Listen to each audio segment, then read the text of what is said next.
Estamos en compañía del consultor de IPAE, del Instituto Peruano de Administración de Empresas, para el estudio de la Escuela Rural del Perú, el señor Luis Guerrero Ortiz.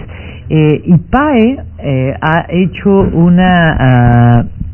realizado un estudio sobre experiencias exitosas en la educación pública básica en el ámbito rural del país. ¿Qué bueno ha traído este estudio? ¿Qué novedades trae este estudio, señor Guerrero? Muy buenos días y bienvenido. Buenos días, Mariela. Muchas gracias por la invitación. Bien, IPAE, con el apoyo de la cooperación canadiense y norteamericana, las agencias USAID y AGRI, decidieron hacer un estudio sobre 4 experiencias de trabajo con escuelas ubicadas en las zonas rurales del país, con la finalidad de extraer algunas lecciones, dado que han sido 4 experiencias que han tenido un impacto muy importante en los aprendizajes de los niños. Entonces, era importante poder comprender cuáles son los factores que explicaban este éxito allí donde la política pública había justamente fracasado, no había logrado mostrar mayores resultados. ¿En qué lugares fueron los planes pilotos o las... Bueno, estas experiencias, estamos hablando de Fe y Alegría, estamos hablando... ¿Pero en qué lugares del país? En todos los lugares del país. Estas experiencias han trabajado en distintas regiones, tanto en la zona de sierra, como de selva, como de costa, en escuelas... ¿Cuántas escuelas han evaluado? Las escuelas con las que trabajan son cerca de 50.000 escuelas rurales, abarcadas por estas 4 experiencias en un periodo de 4 años aproximadamente. Entonces, lo interesante es, como te estaba explicando, es que hay una manera de hacer las cosas que ha conseguido resultados allí donde la política pública no los ha conseguido, que es para poner solamente un botón de muestra en los niveles de comprensión lectora de los niños. Entonces, ¿pero cuál es la manera? Pues que nos está usted recibiendo así, nos está dando una información buena, pero tenemos una curiosidad de ver cómo lo hacen, como dicen. Bueno, en primer lugar, en los 4 casos tú lo que encuentras son estrategias de trabajo específicas para la escuela rural, cosa que tú no la tienes en el sistema público, porque las escuelas rurales... Es una mirada diferenciada para la escuela rural. Por supuesto, o sea, se asume que las escuelas del mundo rural son escuelas que tienen que tener una identidad propia distinta de las escuelas del mundo urbano.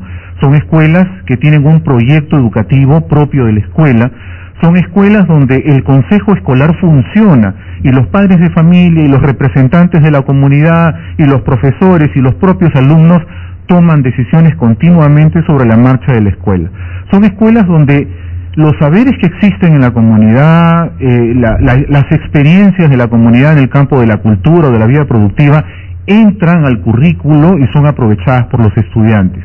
Son escuelas donde los alumnos son evaluados continuamente y los resultados de las evaluaciones alimentan el trabajo de los profesores, los talleres de capacitación continuos.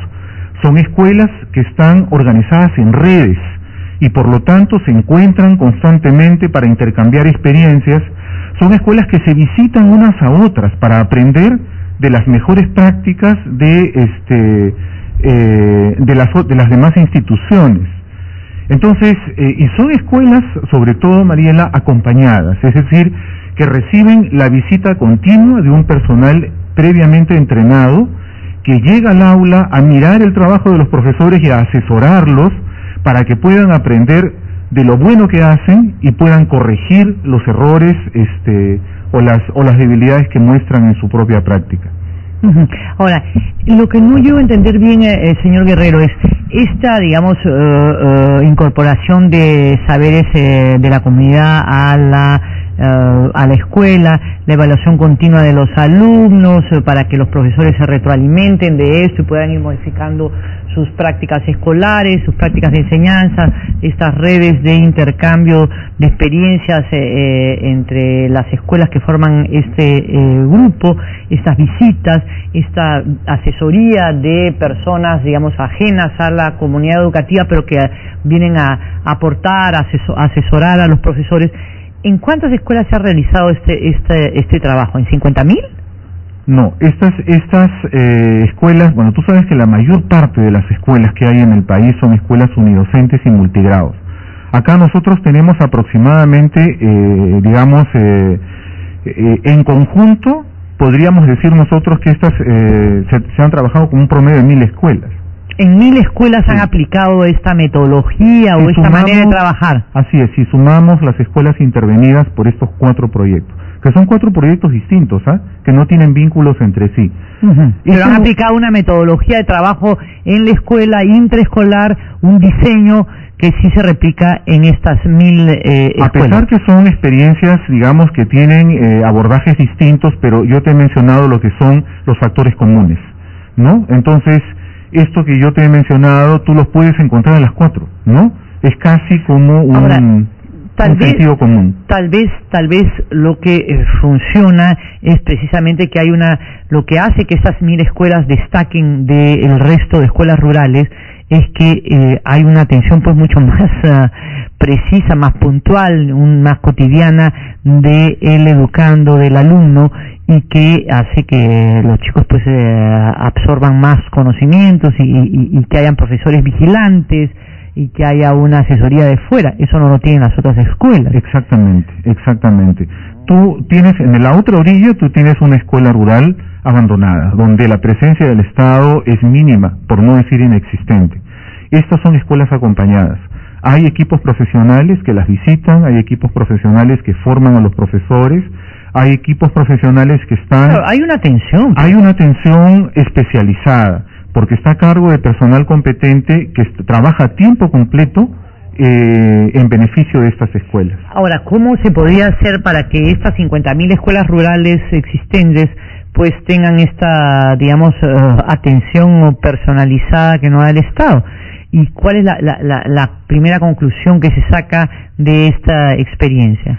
Bueno, justamente las razones del estudio es entregar al gobierno que entra algunas recomendaciones sobre lo que hay que hacer con las escuelas rurales. En los últimos años, los resultados de aprendizaje de las escuelas rurales más bien han retrocedido respecto de los promedios obtenidos en las escuelas urbanas. Lo que se necesita es que el país tenga una política de educación rural y que destine recursos. No hay una política de educación rural. No tenemos una política de educación rural. La política de educación rural significa, en buena cuenta, mayor atención y mayor focalización a las necesidades de estas escuelas. Más inversión, un sistema de trabajo específico para la escuela rural, ¿no es cierto? Mucho mayor facilidad administrativa. Tú sabes que un problema frecuente en la escuela rural es que empieza el año escolar y no tienen profesor. Esto es un rito de todos los años, porque los procedimientos administrativos para asegurar el contrato del profesor son largos, son complicados, entonces tú tienes niños que empiezan el año escolar y no hay profesor. Bueno, esa no debería ser una recomendación, no es una obligación del Estado que todas las escuelas el primer día de clases tengan su profesor. Y estamos en realmente lo básico, en lo que es en la escuela. Ustedes van a presentar estos resultados al próximo ministro de Educación. Esa es la intención, es esa, ¿no? ¿Y no han considerado trabajar, por ejemplo, con regiones que estén atentas a este desarrollo de la educación, como por ejemplo San Martín, que ha mejorado enormemente sus índices de rendimiento escolar? Por supuesto, la intención es presentar las conclusiones de este estudio al gobierno. Porque esto tranquilamente lo puede asumir el gobierno regional, no hay necesidad de ir al ministro de Educación. Pero también, por supuesto, a los gobiernos regionales. De hecho, San Martín es una de las regiones donde una de estas experiencias, que es la experiencia Aprendes, auspiciada por USAID, ha mostrado grandes resultados. El gobierno regional de San Martín está comprometido con una manera de trabajar con las escuelas rurales así como la que yo te explico. y yo creo que eso debería extenderse al conjunto del país. Nosotros estamos listos para poder presentar las conclusiones de este estudio a los gobiernos regionales también.